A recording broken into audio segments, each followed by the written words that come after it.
Hey everybody, Larry Powell here, your host for StudioHFL. I've been so fortunate to get interviews with all three trumpets of Mnozil Brass, Thomas Gansch, of course, Robert Rother, and now this one with Roman Rindberger. I think you're really going to enjoy this. But before then, here's a word from my sponsors. Messina Covers is not just any other case company. David Messina and Erica Howard design and produce some beautiful cases that fit both form and function. And you can choose your case design, fabric, and trim color, add custom engraving, and more. And of course, you can find out more at messinacovers.net. Peter Pickett and his crack team of craftspeople are continually innovating and providing the trumpet community with spectacular options for stock and custom mouthpieces. He and Eric Murine can help you find just the right size to fit your needs, and you should definitely consider trying the acrylic cup and rim. And if you're in the market for a custom trumpet, then Peter and Eric can build a Blackburn trumpet just for you. Check them out at pickettblackburn.com. To stay current on what's going on with Studio HFL, you can follow me on social media on Facebook and Instagram. And you can watch the live and pre-recorded interviews on the YouTube channel. And while you're there, go ahead and subscribe. My first experience with a Hammond design mouthpiece has turned into a bit of obsession. There is something very comfortable about playing one of Carl's mouthpieces. The comfort, response, and sound are part of the HD experience. Try one of the stock mouthpieces or have Carl make you a custom one. Either way, everything is better in HD, and you can find out more at carlhammonddesign.com. If you're enjoying this podcast, I hope you are, I would love it if you would take just a couple of minutes and go to Apple Podcasts to leave a star rating and a review. Doing so will help improve the visibility of this podcast and draw more listeners. When I first tried an Eastman B-flat trumpet, I was blown away by both the playability and the sound. And the more I found out about the company and got to know the people, I knew that this was a company I wanted to have a relationship with. There is a drive for excellence in design and production of every instrument, not just the high-end products. And the proof of this is that the one and only Doc Severinsen helped to design the Eastman beginner trumpet model. I still play that B-flat and have added a spectacular cornet and flugelhorn to my arsenal. You can find out more at eastmanwins.com. I'd love it if you'd visit the Studio HFL website and sign up for the weekly newsletter. And while you're there, you can also visit the merch page and buy a Studio HFL shirt for yourself and as a gift for someone else. Of course, you can do that at StudioHFL.com. My current situation with my C trumpet is a bit ridiculous. My Shire C, which Samantha Lane helped me trial and choose, is the most versatile C I've ever played. The same goes for the new Destino designed by Doc. This horn sizzles when I need it to sizzle and is as smooth as silk when I wear my never mind. Anyway, the line of Shire's trumpets includes the Q series, which are production models, and the custom series. Either way you go, you'll love the sound you get, and you'll also experience exceptional customer service. Find out more at seshires.com. Here's how you can access exclusive content like the interview excerpts. I'd like to invite you to become a part of the Studio HFL community by going to Patreon and choosing from one of the 4 tiers of support. You can help to financially support the show for as little as $36 a year. That's only $3 a month. Benefits include exclusive access to interview excerpts, a behind-the-scenes report, an invitation to be in the room with a guest during an interview, product discounts, and more. You can join the community of faithful supporters by visiting patreon.com/StudioHFL. Guten Abend. Guten Abend. Welcome. Can you hear me? Wait. Well, it's nice to meet you. Larry, thanks for the invitation. I'm really happy that are with me and that we can have a little chat. I checked out your podcast lately. I didn't have the time to listen to too many things, but I was sneaking around a little bit, and it was really nice. Well, good. Thank you. Yeah, fortunately, I had a long drive in my car, so I really had time to enjoy it and don't be stressed by just doing it, because it's even those times are hard, there's still lacking of time doing things that are really right. So I just I don't know, I just released Robert's interview this week. I don't know if you had a chance to listen to that one, but to the whole one. But I think I got the first 10 minutes. It was just yesterday, I think, when I was listening to it for a while. Yeah, what a treat, and what a nice guy. I really thoroughly enjoyed talking to him. And you know, I'll say the same thing to him that I said to you was, you know, of course, I feel like I stalk people, right? I've watched you on YouTube for years, and I've seen 2 of your concerts live here in the States. Where have you been? And it was both Yes, Yes, Yes, and once in Birmingham, Alabama, and once in Pennsylvania, somewhere in Pennsylvania. Both were 8-hour drives, and worth every bit of it. But one was at the beginning of the tour, when you had the big blow up rocket, and the other was at the end of the tour and the rocket didn't exist anymore. So, but very enjoyable. Do you remember, you don't remember certain cities, do you? I mean, I know you remember the shows, but do you recall certain cities that you're in?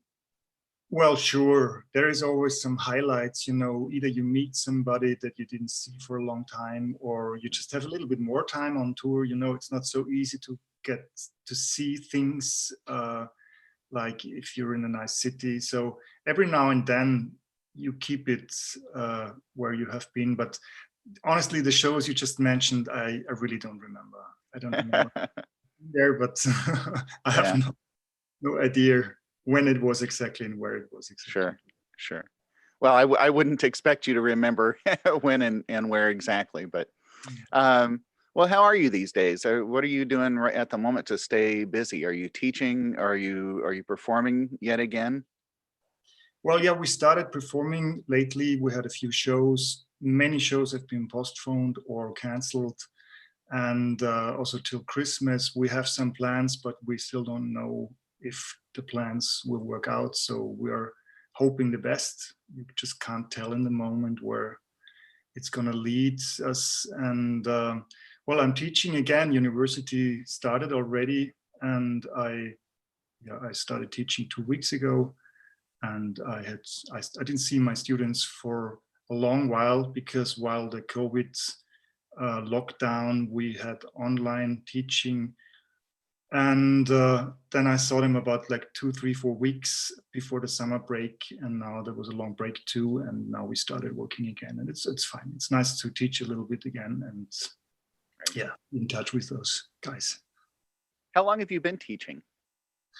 Well, I think I started with chamber music in my university about 8 years ago, and I think, or 9 years ago, I don't remember actually. And 2 years later, I got the trumpet position, and yeah, I'm very happy to have this job beside Mnozil Brass, because for me, it's actually the best work I can do. That's the most enjoyable work I do, and it's a really nice thing beside playing, because you keep in touch with young people. It's just a completely different setup, the work, and I'm very independent in what I do in the university.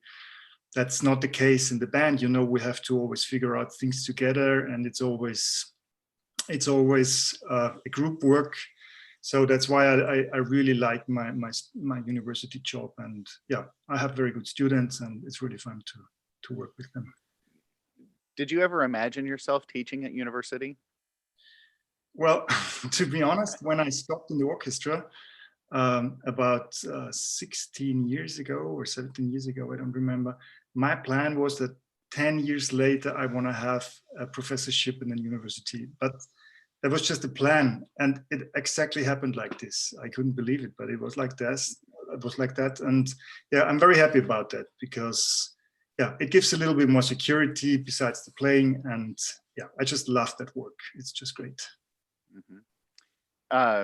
So what kind of students do you teach? And I'm not familiar with the European model of university. Is it a 2, 3, 4-year program, or do you do a graduate level program, or both? We do bachelor and masters. So the students come after school. So they start about 18, 19, 20 years old. And then they have a 4 years bachelor degree and then a 2 years master degree. And it's all people from basically everywhere, some Austrians, but also from other countries. And it's just a regular university trumpet. Yeah. And yeah, it's the international standard for bachelor and masters. Okay. I don't know why I thought it would be different. I wouldn't know unless I asked, just to be sure. And then, No, it's really changed. Also with the European Union, they tried to like equal the status of the educational things, and that's nice because then you can a little bit more compare the situation of the students, and it's easier also for us if somebody comes, for example, comes from the States, you can just get it where they are and what they can expect, and yeah, it's nice to have this. Do you have to recruit? Do you have to recruit quite a bit, or do you just find students coming to you? Well, pretty honestly, easily? Because I think there's a lot of trumpet students who want to study, but I think nowadays it's really, really essential that you pick the ones that are really willing to do the work, and it shouldn't be just like a little bit more than a hobby, because it's really hard to get work and earn money. And till now, I'm really grateful because every one of my students got a job, and really nice jobs. So I'm really happy.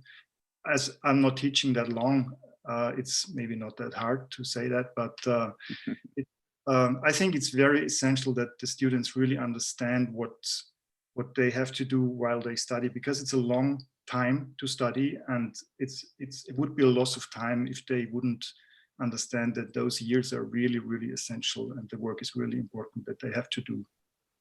Yeah. I wish I could convince some of my students that it's not a hobby. They still treat it that way, and it's like, you don't understand how much work this is really going to take, because how many thousands of trumpet players graduate every year and are going to compete for those, those very few jobs that are out there. So yeah, you have to put in the work. So you have to put in the time, I think, because the older you get, the more you have other things to take care of. Either it's a family or just the fact that you have to earn money. You just don't have so much time anymore. And if I look back to my studies, I was studying a lot. I think I changed every 2 years to another university, and it looked a bit weird what I did, but I just went everywhere where I thought I can catch something new. And then when I had the feeling this is good, I went to the next place. And I think I moved like 13, 14 times in those years. And but I had a really, really good studying.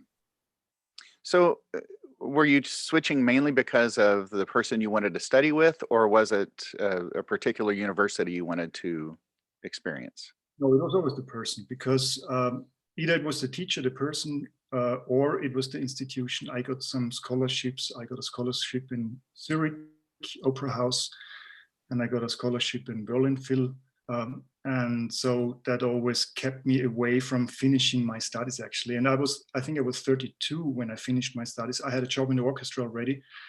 And thanks to the University of Basel in Switzerland, they took me as a 32 old one with a position, and I could finish my master's. And this was the most enjoyable time, because I had my job and I had time to study, and I was really, really, really happy to get a degree and just have time to study again.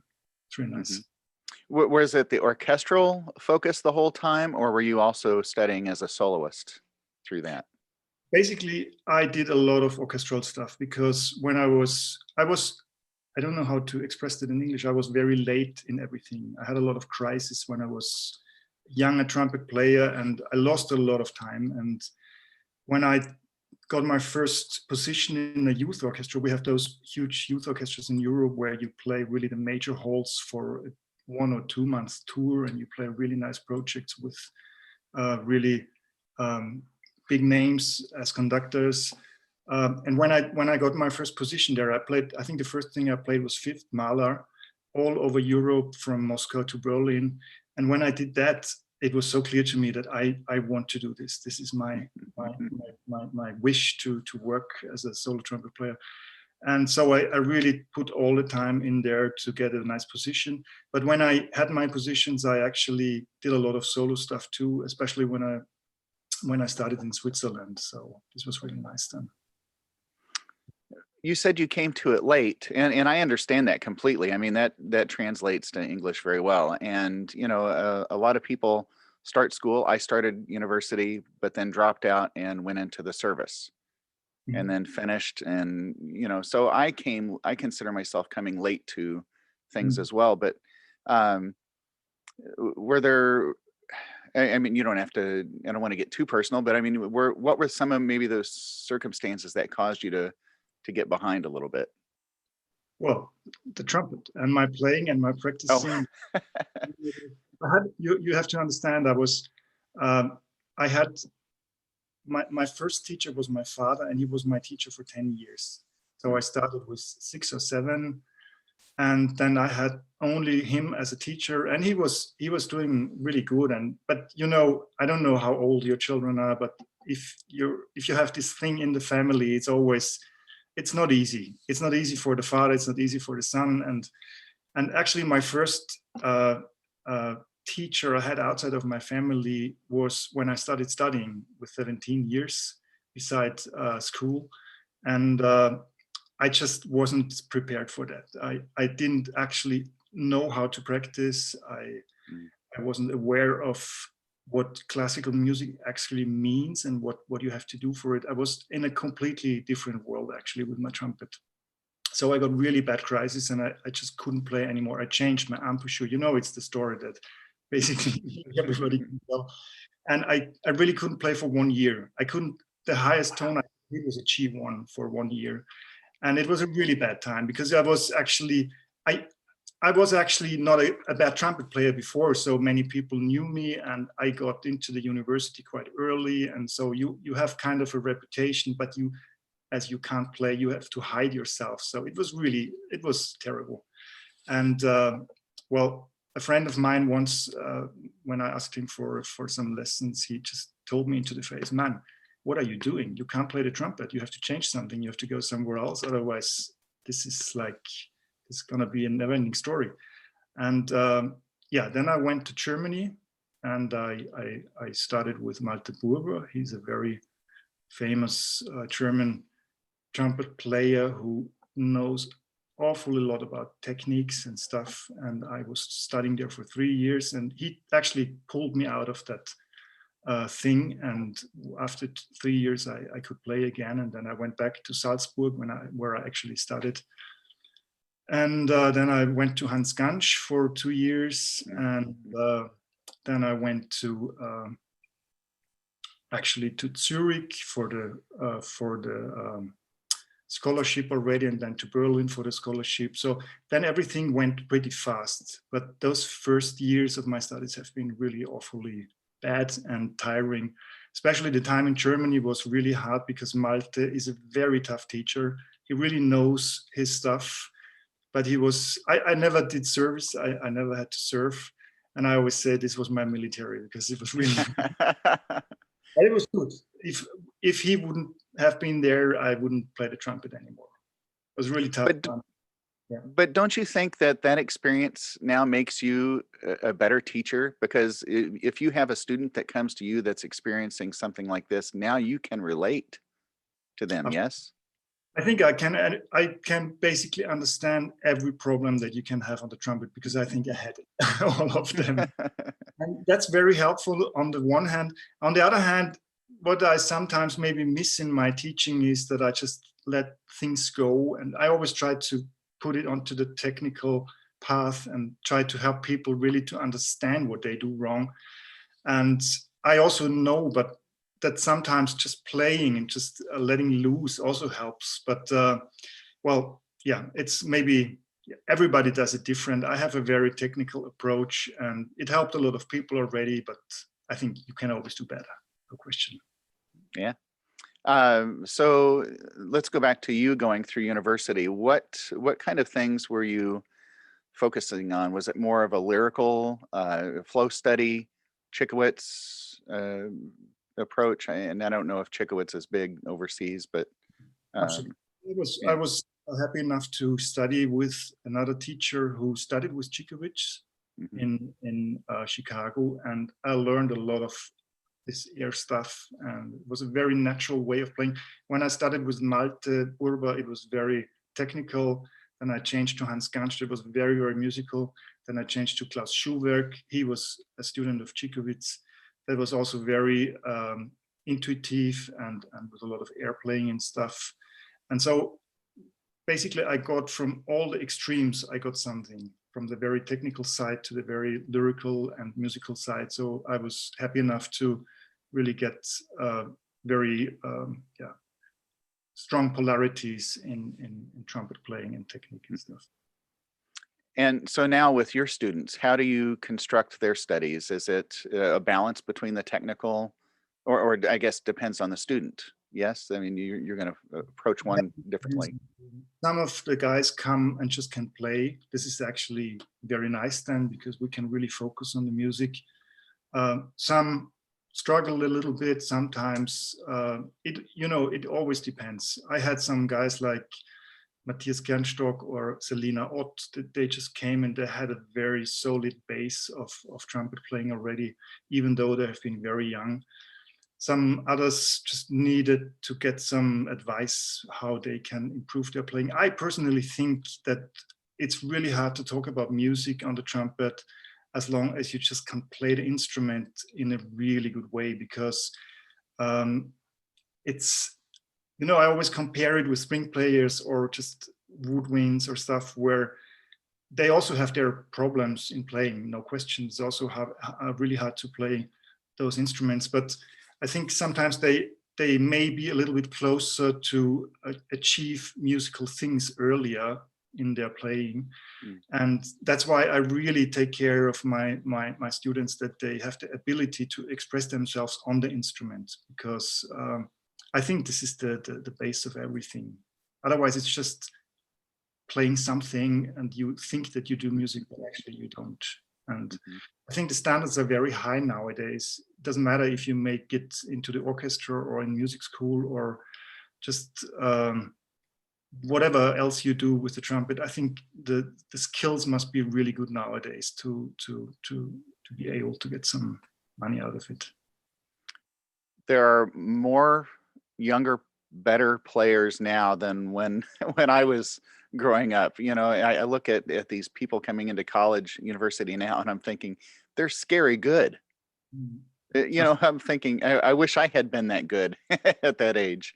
Yeah, it's funny. It's I think also it's a new generation of young brass players coming along now, because many things changed in the brass world. I think it's way much more musical than it was years ago when I studied, because there was a very strong base in Europe on the wind bands and on the Unter music and stuff like this. But there was an orchestral playing for sure, and also solo playing, but there was nothing in between. And I think now, in terms of chamber music, there is so much new stuff coming up. Either people just play folk music in their own way, or they just try to do crossover stuff, or just arrange things for brass ensembles like Mnozil Brass does.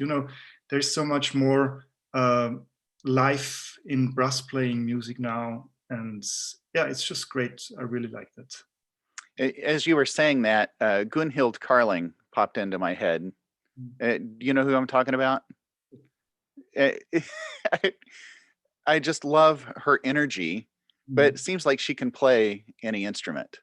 She has way too much energy. I hope to get a chance to interview her at some point too. But so these days, I mean, you're teaching, but what are you like when you're practicing? What's on your stand other than what you have to prepare for Mnozil? Well, what I try to do constantly is to improve my playing and finding out where the borders that keep me away from doing what I actually want to do. Because, as a trumpet player, everybody knows this feeling. There is days where you just take the trumpet and everything works very seldomly. and most of the time you're just struggling with some things that don't make you happy. And this is also the part of my university job. I really want to be helpful and not take my students on a detour to let them find out how they can work things out better. So I think I did a lot of research the last years because I'm so interested in just understanding why it's so difficult, because trumpet playing can be so super easy. It's not actually tiring. It's not very complicated if you do the right things. But if just one screw is wrong, it can be end in a disaster. And I went into neurology and brain science a lot because I think there is a lot of things going on nowadays in science where they can really explain things way much better, because you can look into the brain literally with all those MRIs things. And I really liked it, especially in terms of learning. So when you understand how the brain works, and you can actually save a lot of time practicing if you understand that the brain actually must be able to understand what you want to do. Because if you understand those basic things, and I always boil it down to rhythm, intonation, and sound, that's actually the most important things, especially rhythm. I don't know why, but I said this to one of my students a few days, the rhythm, in terms of when you practice it for some pieces that you have to play. So I think rhythm is one of those things that are really completely underrated in the teaching. So many people could play way much better if they would understand that their rhythm is not as good as it could be. And this is a lot of brain stuff that is actually very easy to solve just by clapping, touching yourself, and get yourself in connection with your body. So brain-body connection is very, very important. I like that stuff. Bobby Shu is that same kind of person who's very much into the physics, the physiology of, all the muscles and the neuroscience that goes along that way. That's something that, well, no pun intended, but blows my mind, to try to think of it that way. But so did you start on trumpet, or did you have piano, or were you a singer first? No, the first thing actually I got was a drum, a little like a steel drum or something. I started on small drum. I went on with recorder, I think because I had to play it in school. I don't remember that actually. And then I think it was 6 or 7, when I was 6 or 7, I started with the trumpet. And and this really was totally cool. My father was a trumpet player, so I was just happy to follow him. And we did a lot of folk music together, what we still do nowadays when I'm at home. We always go on the lake on a boat and play a little bit together. It's really nice. Very traditional Austrian thing. And it's actually like singing together. As even we don't sing actually because I'm a very bad singer, but actually that works very, very well. Yeah. I lived in Germany for 4 years near Stuttgart, 1970 to 74. And what I remember on the weekends is we would go, my dad was in the Air Force, but we would go to Ludwigsburg and Salzburg, Switzerland. We would drive as far as we could, but we would do a lot of Volksmarches. And of course, we would hear a lot of music. So when you say folk music, unfortunately, the first thing that pops into my head are polkas. Yeah. So is that fair to say that's not all that folk music is? No. But it's a major part, I have to say. It's like those wind bands in all those little places where I come from. Every little village has a wind band, and you basically played back then polkas, waltzes, and stuff, and marches. But what I was talking about before with my father is more like songs actually. That's actually singing songs, and we play them on the trumpet. It's very something very calm and simple, but through that you can do a lot of music. So this was actually a very good school for me to actually play together with somebody else. I think this is very important, that you train yourself to listen, because that's the only really, really huge thing I think you need as a musician. You have to be able to listen as good as possible, besides playing by yourself, for sure. Well, yes. So early influences. I mean, you mentioned Hans Gansch, and I love his sound. His tone is just beautiful, especially on cornet. Who were you listening to? I mean, obviously your father, but what other players were you listening to? Well, back then there hadn't been that many players that I was kind of connected to, because, like, it was in the 70s.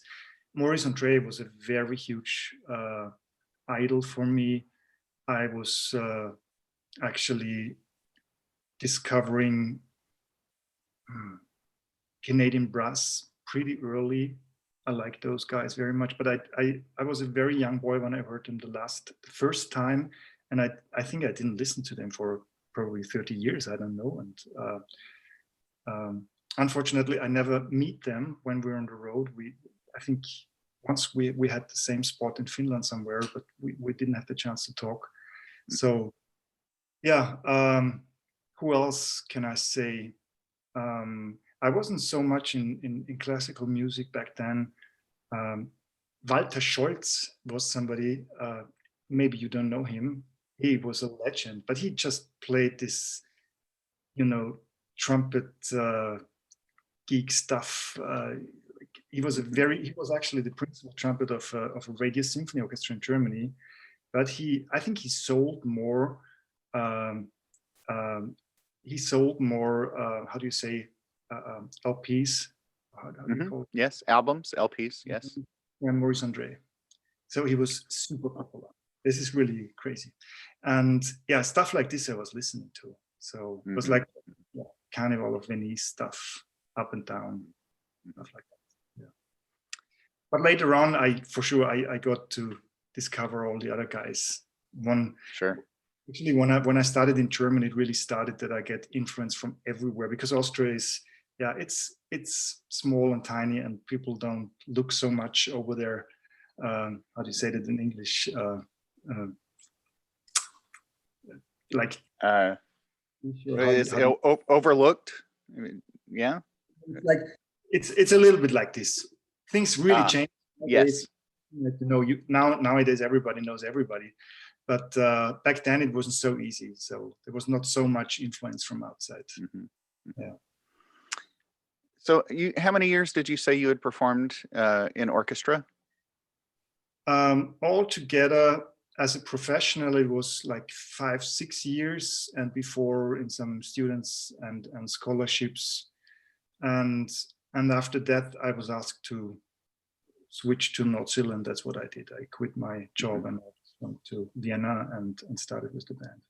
So let's talk about that opportunity. What was your reaction, and who came to you and said, "We would like you to play with our group"? I mean, you had already known about the group before this, I would imagine. Well, I knew the group. I saw them once live, but I actually wasn't really connected to them because they all started in Vienna and I never started in Vienna. So I just listened to them once, and that really that was really thrilling for me. It was really cool.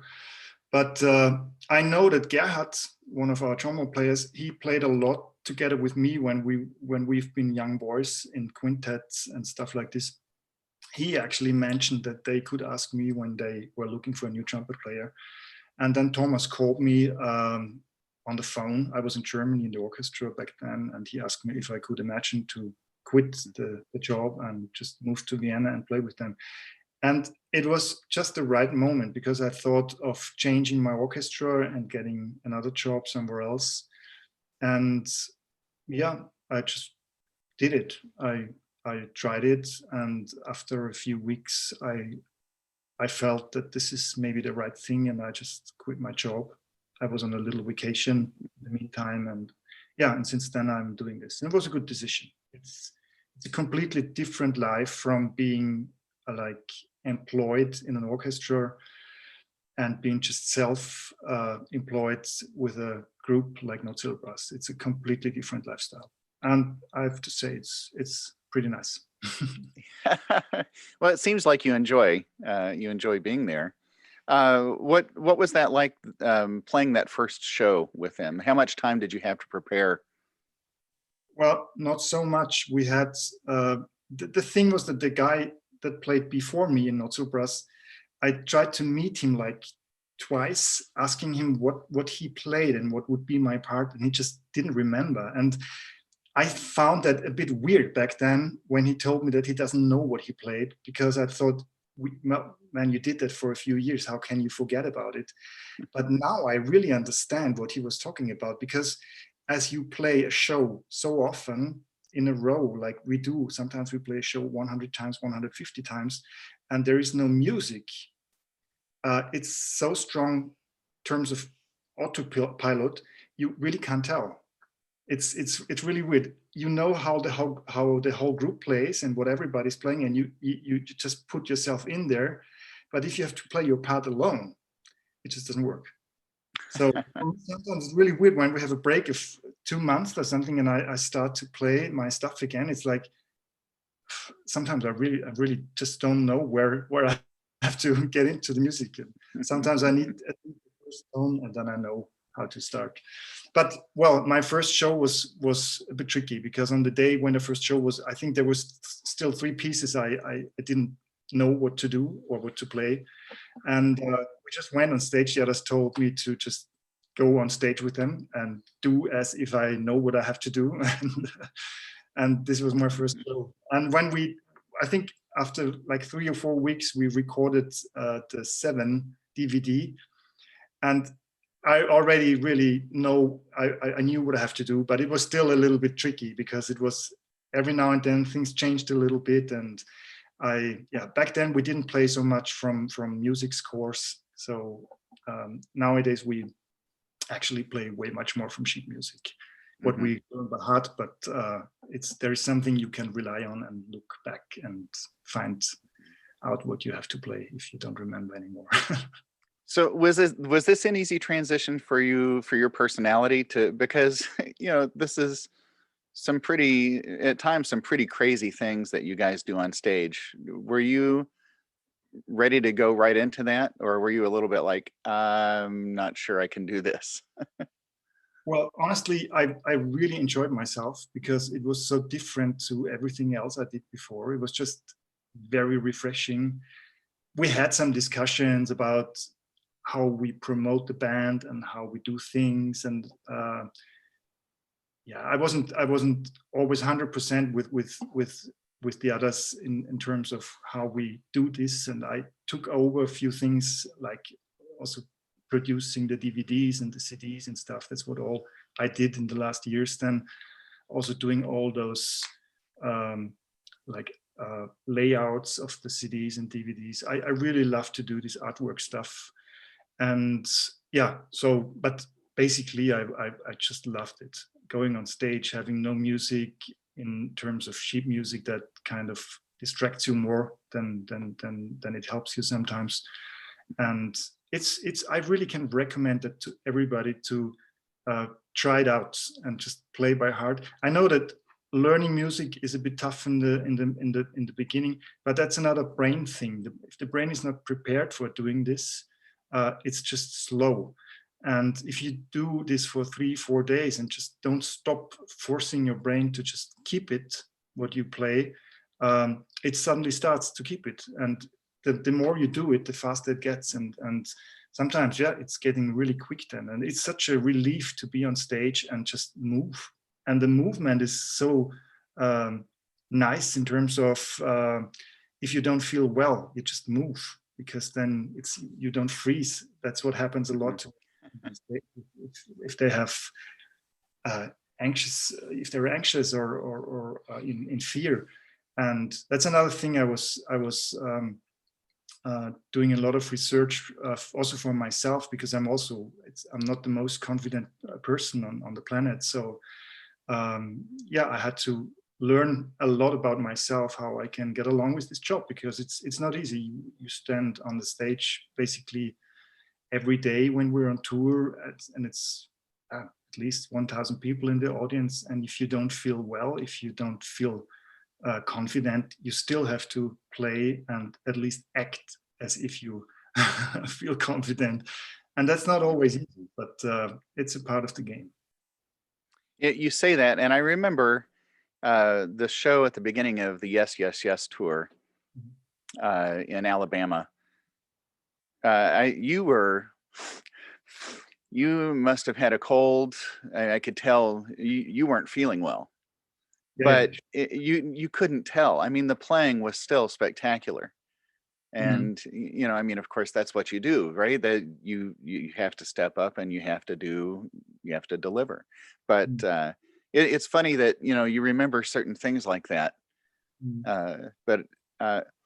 And that was also a tour that started with, your tuba player, Willie. But it finished with Albert. It finished with Albert, yeah. Yeah, and both terrific. I mean, but that was weird to have a change in the middle of the tour. Yes. Willie just took a break. He took a sabbatical. For us, it doesn't matter so much if we would change in the middle of a tour or at the beginning or the end. You know, we just, it's really hard to replace somebody because basically we never rehearse. If the tour is like premiered, we basically don't rehearse anymore. So it's really hard to bring somebody new in. But in this case, it was necessary, and we did a few rehearsals, and then Albert was with us for the rest of the tour, and he did a very good job, and then really came back. We just did another show. And that's also sometimes a lot of pressure that you have to play. So there is, you can't be ill. I mean, you will be ill, but you can't be ill. And you go on stage. And believe me, we had really weird situations already where they literally had to drag us on stage just to be on stage so the band can play. And this is not the nicest part of this work because well, sometimes it's like this. If you have the flu or if you have any other trouble, you just still stand on stage. And that makes you tough on the one side, but it makes you also very vulnerable because, it's the game. Yeah. So you said you've known Gerhard for a long time. You'd played together in quintets. Did you know any of the others prior to joining the group? Not really. I actually knew Thomas. I met him once or twice a few years before I started, but couldn't tell that I was actually close to anybody or that I really knew who they are, because otherwise I would have thought a bit more about if I start in the band. Everybody is a bit weird in a very positive way. And it's that makes the essence of the band on the one hand, but it's also sometimes not the easiest collective of musicians to work with.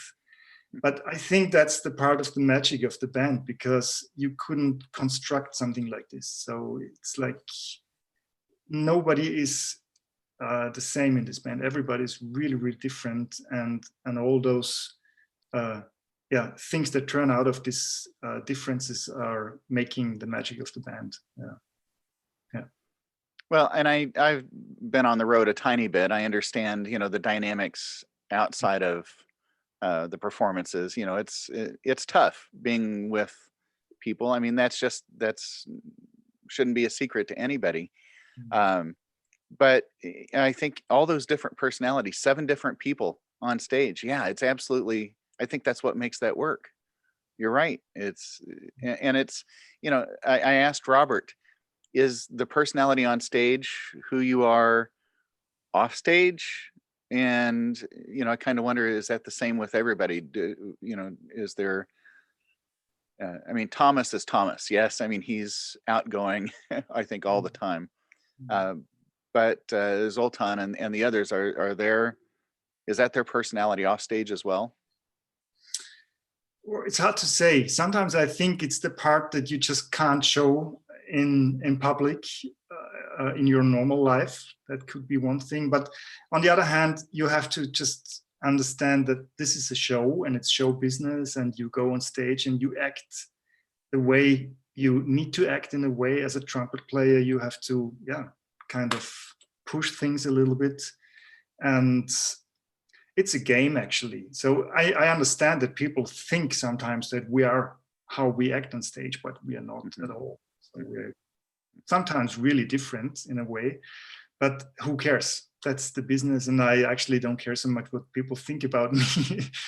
But anyways, nobody knows me who doesn't know me, so yeah. I interviewed Carol Dawn Reinhardt a while ago, and I don't know if you're familiar with her, but apparently Thomas, Leonard, and Willie, were students of hers, and she told me what troublemakers they were. And it was really funny to hear that coming from this sweet I won't call her an old lady. I'm going to edit that out. She's not an old lady. the sweet trumpet player. Anyways, that's beside the point. So I just went on the website the other day and saw Phoenix is the name of the new show. Yes. Are you allowed to give any insight into maybe some of the music or the theme? But the funny thing is that it was actually called Pandemonium a few months ago, before Corona.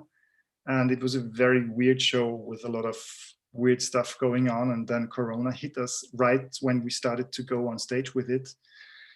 And we never actually premiered the show because we have like 2 pre-premieres, and then there was the shutdown.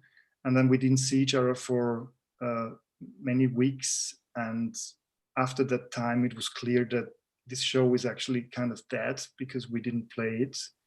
So we got a lot of restrictions anyways, how we have to organize our shows time-wise. We're just allowed to play 70 minutes now, and there is no break. So we actually threw everything out of that show, called it Phoenix, and created it new, completely new. There is still music out of Pandemonium, but it's a lot of classical music. We play a lot of like really well-known stuff like Vivaldi's Summer of the Four Seasons. We play a compilation of requiems, Verdi and Brahms, and so it's again music we never played before, because we always try to come up with something new, even though this is really hard for us because we are not really 100% classical players as a band.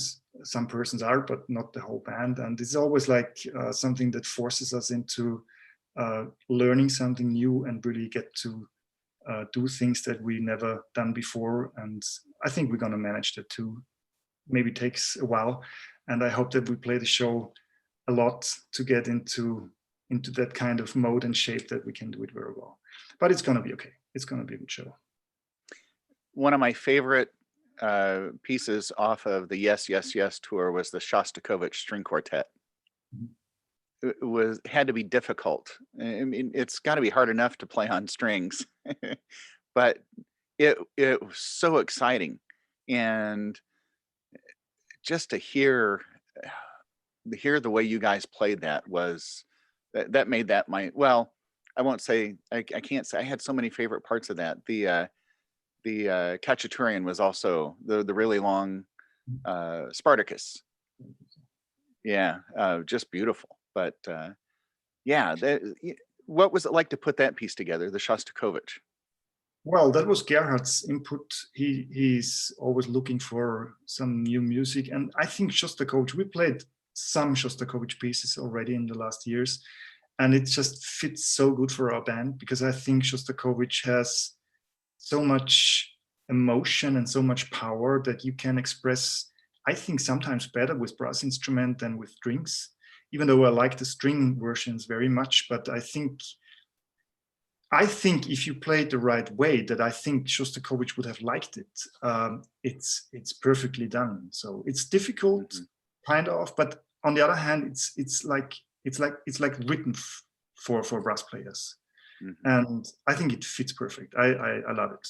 So it's just great music. Also, all his orchestral pieces for sure. It's just, yeah, great work. So what is do you feel like there's a real strength that you have with the group? I mean, you're playing, yes, but is it the technical thing, the lyrical thing? What do they tend to give you part-wise? Well, it's hard to say. We all can do something special. And I think the funny thing is that sometimes people think that we all can do everything, what is absolutely not true. So we have kind of not a specialist for every different genre, but some people can do certain things better than the others. And we always try to mix them together in a way that it comes out as the whole band can do it.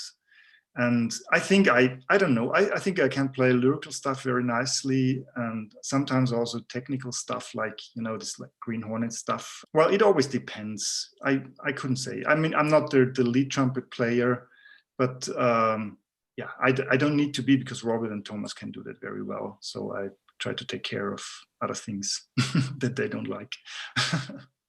Well, it's funny too, because I always thought that Thomas was the high note guy, but I've heard Robert really play brilliantly, and it doesn't look like he's working very hard either.